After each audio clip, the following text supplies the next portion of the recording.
दोस्तों, मैं फराज मलिक। अल्लाह का लाख लाख शुक्र है कि आज जुमे का दिन था और बहुत शांति के साथ जुमे का दिन गुजरा। जो पुलिस पिछले जुमे पर लाठियां चलाने को मजबूर थी, आज उसी पुलिस ने नमाजियों को फूल देकर उनका स्वागत किया और इसके चलते हुए गोदी मीडिया के अरमानों पर पूरी तरीके से पानी फिर गया। मुसलमानों ने गोदी मीडिया के अरमानों पर पानी फेर दिया, लेकिन इसके बावजूद भी गोदी मीडिया वाले बाज नहीं आए। मैं आपको कल से दिखा रहा हूं कि गोदी मीडिया जुमे को लेकर किस तरीके की रिपोर्टिंग कर रहा था। गोदी मीडिया की तरफ से जुमे के दिन को ऐसा टारगेट किया जा रहा था कि जुमे का दिन नमाज का दिन ना होकर जंग का दिन हो गया हो। इस तरीके से जुमे को टारगेट कर रहा था गोदी मीडिया और ताक में बैठा था कि आज भी मुसलमान कुछ करें और फिर इनको एक हफ्ते का कंटेंट मिल जाए। लेकिन इनके अरमानों पर मुसलमानों ने पूरी तरीके से पानी फेर दिया। लेकिन भाई, ये गोदी मीडिया है, बाज आने वाला थोड़ी ना है। अपनी हरकतें कहीं ना कहीं ये लोग दिखा देते हैं।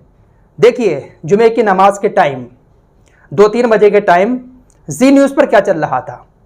जुम्मे पर प्रदर्शन और साइड में फोटो कौन सा लगा हुआ है, ट्रेन जल रही है, गले में गमछा डाले हुए लोग हैं और ये वो लोग हैं जो युवा बेरोजगार इस वक्त मोदी सरकार के नाक में दम किए हुए हैं। इन लोगों का साइड में फोटो लगाया और लिख दिया जुम्मे पर प्रदर्शन। यानी इनके जो चाहने वाले भक्त हैं इस चैनल के, उनको यह लगेगा कि मुसलमानों ने जुम्मे के दिन एक बार फिर से प्रदर्शन कर दिया। जरा इनकी सोच देखिए, कितनी गंदी बन चुकी है यार। ये लोग पूरी तरीके से बौखला चुके हैं। कितना बड़ा बड़ा लिखा है जुम्मे पर प्रदर्शन। आज जुमे के दिन प्रदर्शन हुआ है, लेकिन दाढ़ी और टोपी वालों की तरफ से नहीं हुआ, बल्कि गले में गमछा डालकर, हाथों में डंडे लेकर देश के युवा बेरोजगारों ने ट्रेनों में आग लगाई है, चौकियों को फूंक दिया है।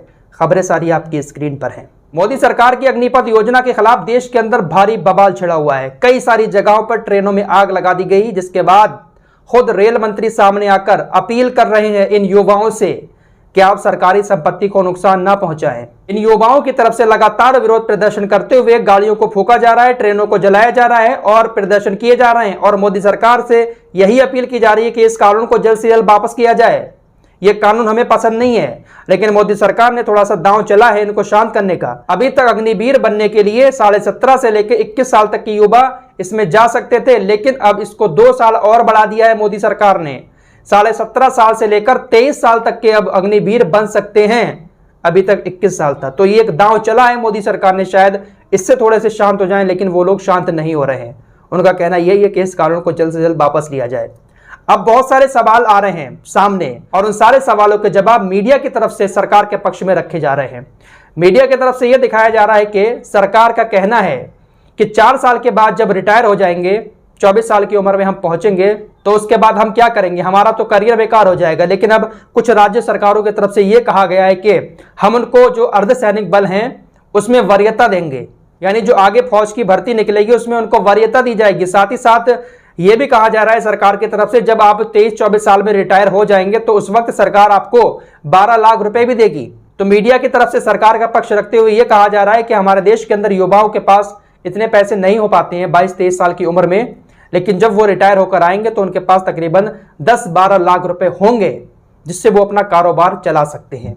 वहीं इसके अलावा सोशल मीडिया पर लोग ये बात भी कह रहे हैं कि CAA कानून आता है तो मुसलमानों को समझ में नहीं आता है, कृषि कानून आया जो किसानों को समझ में नहीं आया, नोटबंदी आई वो अर्थशास्त्रियों को समझ में नहीं आई। जो भी कानून जिसके लिए आता है वो उसको समझ में नहीं आता है, लेकिन सरकार को पूरा समझ में आता है और सरकार के जो चाहने वाले हैं उनको भी समझ में आता है, मीडिया को भी समझ में आता है, लेकिन जिसके लिए कानून आता है उनको समझ में नहीं आता है। वहीं दूसरी तरफ लोग ये भी कह रहे हैं कि जो हमारे सांसद साहब हैं, MP साहब हैं, उनका तो कार्यकाल 5 साल का होता है और उनको पेंशन भी दी जाती है। उनका कार्यकाल भी घटाकर 2 साल किया जाए और इनकी पेंशन भी रद्द की जाए। सोशल मीडिया पर लोग इस तरीके की मांग कर रहे हैं, लेकिन फिलहाल अभी सरकार इस अग्निपथ योजना को वापस करने के मूड में नजर नहीं आ रही है। वहीं दूसरी तरफ जो युवा बेरोजगार है वो भी लगातार प्रदर्शन कर रहे हैं। फिलहाल शुक्र है अल्लाह का कि मुसलमानों की तरफ से आज कहीं पर कोई भी हिंसा नहीं हुई। जिस तरीके से गोदी मीडिया ताक में बैठा था, आज कहीं पर कुछ भी नहीं हुआ। जुमे की नमाज के बाद शांति के साथ जुमा गुजरा। इंशाअल्लाह आगे भी ऐसे ही शांति के साथ गुजरता रहेगा। इन गोदी मीडिया वालों को इनके मंसूबों में आपको कामयाब नहीं होने देना है। फिलहाल इस रिपोर्ट में इतना ही। मिलते हैं एक और नई वीडियो के साथ, तब तक के लिए अपना ख्याल रखिए।